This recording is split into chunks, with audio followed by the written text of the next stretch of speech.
arrimaha dibadda ee Iiraan oo shalay tagay Bakistaan ayaa saakay kulan la qaatay taliyaha ciidamada Bakistaan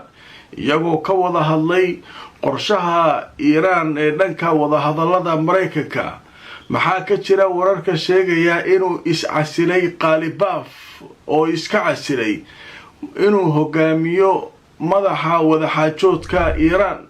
haddaba wararkaas oo ku saabsan dhanka iyagana wada hadallada wixii ka soo kordhay waan idin hayaa. buuqii ka taagnaa gaashaanbuurta NATO oo sii xoogaystay iyadoo Mareykanka lagu eedeynayo iyuu la tashaday markuu Iiraan weeraray. ciidanka ilaalada kacaanka Iiraan ayaa sheegay inay gacanta ku soo dhigeen oo ay soo qabteen markab weyn oo ay ku rarnaayeen konteenaro badeecooyina. haddaba mid ka mida doomaha dheereeya ee ay leeyihiin ciidanka ilaalada kacaanka Iiraan kuwaasoo loo bixiyey albacuudatul bahr ama doontii badda ee kaneecadii badda ayaa waxaa la sheegay inay soo qabteen markabkaas la sheegay inuu markaa ku sugnaa meel ku dhow marin biyoodka Hormuz. haddaba markabkan ayaa loo soo galbiyey sida la leeyahay mid ka mida dekadaha dalka Iiraan. haddaba markaan idintu soo saakay warbixinta laga qoray sheekadan jariirada la yiraahdo Al-Qudus ee fadhigeedu yahay magaalada London ayaa waxay leedahay ciidanka ilaalada kacaanka Iiraan ayaa sheegay inay qabteen markab lagu waday konteenaro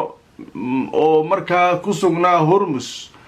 haddaba waxaa la sheegay warbixintu ay sii socotay markabkan inuu watay magaca la yiraahdo Imbamonidas waxaana la sheegay inuu ku sugnaa markii la qabanayay meel ku dhow Hormuz waxaana loo kaxeeyay biyaha dalka Iiraan ama xeebaha dalka Iiraan. haddaba ciidamada ilaalada kacaanka Iiraan ayaa muddooyinkan waxay markaa isku dayayaan inay qabtaan maraakiibta ay sheegeen inay khilaafayaan awaamiirta ka soo baxay Iiraan. ciidanka ilaalada kacaanka Iiraan ayaa la sheegay inay hore u haysteen laba markab oo kale mid lagu eedeynayo mid lala xiriirinayo inay Israa'iil leedahay. haddaba markabkan ayaa isaguna waxa uu ku biiri doonaa maraakiibtii la qabtay. markabkan marka saaka la qabtay warar kala duwana ka soo baxay inkastoo weli tafaasiil rasmiya Iiraan aanay ka soo saarin. wararka qaar waxay sheegayaan markabkan inuu isku dayayay inuu si dhuumasho ku gudbo Hormuz. meeshan ma la dhuuman karaa waxa saasaa loo wada arkayaa. marka waa la soo qabtay macallinkii waxa loo diray dooma waxaa jooga meeshan albacuuda la yiraahdo kaneecada badda kuwii inta ku baxay ayaa afarta dhinacta laga galaa la soo celiyay. warkaasu markii uu jiraa war kale ayaa isaguna jira la leeyahay Iiraan waxay kaga jawaabaysay markab calanka Iiraan wata ayay shalay qabteen ciidamada Mareykanka oo ay qashqashaadeen. jawaabta markabkaas oo la qabtay Mareykanku ay qabteen iyo arikan markabkan kale ayaa isku bixis waay. macnaha waa su'aal iyo jawaab oo kale markab qabo markabaan qabanaya. marka hawshaas iyaduna halkaas ayay ka cusub tahay marin biyoodka Hormuz. weli waxaynu ku jirnaa marin biyoodka Hormuz iyo wararkii ugu dambeeyay ee soo kordhay. dowladda dalka Jarmalka ayaa waxay tiri waxaan diyaar u nahay Hormuz inaan u dirno maraakiib loogu talagalay miinooyinka inay ka saaraan badda kaasixaatul alghaam la yiraahdaa waa kuwa xaaqa miinooyinka badda ku jiray saarayaan qalab lasers ee waxbaa ku rakiban miinada marka meesheeda lagu qarxinaya jag alaabtaas. marka laakiin goormee dirayaan waxay yiraahdeen markii la heshiiyo oo dagaalkan oo waxa kan uu dhamaado ayaan annaga ka caawinaynaa miinooyinkaas si fudud inaan uga sifayno halkaas. laakiin inta hawshu sidaa tahay ma la tegi karaa may yaa ku dhawaa kara meesha. macallinka weyn aa loo diiday meeshaan inuu maro. macallinka weyn waa loo diiday waxaa la yidhi adeerow meesha meelaa mari karta ma ah. marka Jarmal iyo maxay yihiin jarbal iyo waxa kan iyo meesha wax ma ka galaan laakiin iyagu waxay taagayeen war hadaa heshiisaanna waca si aan u fududayno in waxa meesha la geliyo dhan aan ka saarno qalab waxaan haysanaa maraakiibta si fudud maaragtay ugu furaayo wadooyinka oo miinooyinka ka saaraya badda markii lagu baahdo adeer markaasaa imaanaysaa leedi haddaba markaan idintu soo warbixinta sheekada laga qoray aljazeera waxay leedahay Berlin waxay soo bandhigtay inay markaa ka qayb qaadanayso Hormuz inay geyso waxa la yiraahdo kaasixaatul alqaam ama maraakiibta xaaqa miinooyinka sida ay qortay wakaaladda Associated Press wasiirka difaaca ee Jarmalka ayaa saaka sheegay inay suuragal tahay haddii ay isfahmaan iyaga iyo dhinacyada kale inay Jarmalku ka caawin doono arrintaas marka ay dhamaato hawshan colaadda ah ee halka ka taagan markay dhamaato marka hawsha iyaduna halkaas mare marka meesha maxaa nooga soo baxay wali Hormuz waxay u xiran tahay albaudatul bahr kareecadii badda maraakiibta yaryar waa laga baalka doomaha yaryar ee Iran waa laga qayliyay markabka markiiba uu tagay oo soo qabanay mana iswaali karo qoryo waxa ku rakiban halisa markabka way duleelina halka kale uga baxaya magaasuu daga horu ka daga marka shaasu marka Hormuz iyo wararkii ugu dambeeyay intaynu kala maqnayn halkaaseen kaga gudbaynaa haddaba dhanka wada hadallada ayaan galaynaa maxaa ka soo kordhay waa tii shalay aanu isla ogeyn in wasiirka arrimaha dibadda ee Iran iyo wafdi kooban ay aadeen Pakistan haddaba saaki wasiirka wuxuu la kulmay maaragtay taliyaha ciidamada ee dalka Pakistan waa ninkii dhawaan tagay Iran oo la soo hadlay madaxda Iran haddaba marka Iran marka maxay leedahay saaki annagu Mareykan haddaan la fariisanayno shuruudahaas waay shuruudaheennii hore wax iska bedelay ma jiraan Mareykan uraniumkaaga Kenya anaa qaadanaya ma uraniumka lacag ku darsaday maasaa iskale ma annaga ma jabna dagaalka ma nologaadkaada marka waxaaga Kenya horumaa ka dhiibaynaa ninkan waaba waalan yahay ninka Trump leeyahay meeshan waxay leedahay miiskaa la soo fariisanaa waxa danteena ahaan ka hadlaynaa isaguna dantiisu ka hadlaa haddaan isku fahamnana waa kaas haddaan isku fahmi weynana jugtaa la iska gelinahay taageertaa Iran meeshan wax loo dhaxaa male haddaba marka arintu soo wararkii ugu dambeeyay sheekada wada hadallada wixii ka soo kordhay haddaba wada hadallo ayaa waxay ka dhacayaan Islamabad wasiirka arrimaha dibadda Caraaqji ayaa la kulmay taliyaha ciidanka Pakistan wuxuuna u sheegay waxa jawaabta Iran ay tahay in wada hadal toos ah uu dhexmaro iyaga iyo Mareykanka marka wax iska bedelay go'aankii hore ee Iran ma jiraan marka go'aanku waa sidiisi hadday nimanku rabaan inay yimaadaan oo wada hadalka yimaadaan falyatafaddal haddii ay wali isweynaysiinayaan oo anaa kaa awood badan waxaan ku iraahdaa sameynay annagu waxaas ma qornay waaye qaybtaasu marka wixii ka soo kordha waa arki doonaa wasiirkii arrimaha dibadda Iranna wali wuxuu joogaa Islamabad saaki ninka uu la kulmay laakiin safarkiisu wuxuu u sii socdaa Moscow iyo Oman iyo dhulkaas uu sii socdaa dhanka kale warbaahinta Israa'iil ayaa saacadihii la soo dhaafay waxay qorayeen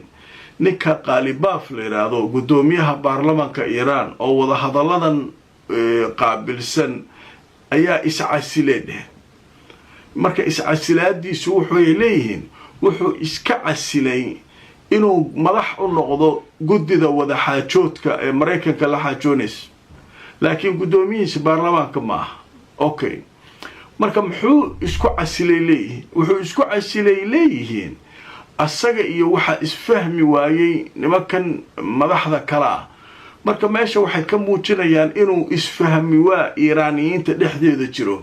kooxdan aayatullaahiga iyo ciidanka ilaalada kacaanka Iran iyo inay aad u adag yihiin asaga iyo qolooyinkan kalena xogaa ay rabaan in wada xaajoodka loo saasay marka u kala jarayaan marka warkaasay shaacinayeen laakiin Iran hadda ka jawaabtay haddaba marka arintu soo marka wakaaladda wararka ee Anadolu waxay leedahay Iran way beenisay sheegitaanka la sheegayo inuu Qalibaaf iscasilay oo iska casilay madaxii wafdiga wada xaajoodka ee Washington la hadlayay inuu iska casilay ayay dowladda iiraan si rasmiya u beenisay